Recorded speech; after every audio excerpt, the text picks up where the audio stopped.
How to switch account on Yahoo.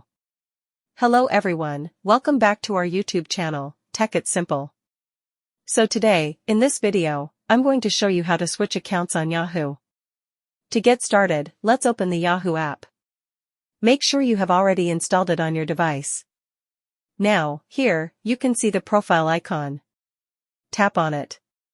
Now, in order to switch accounts, click on Add Another Mailbox.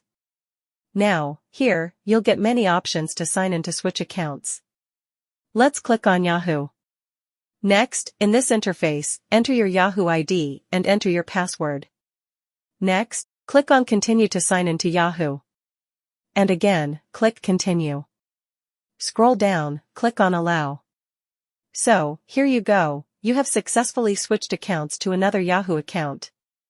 So, that wraps it up for today.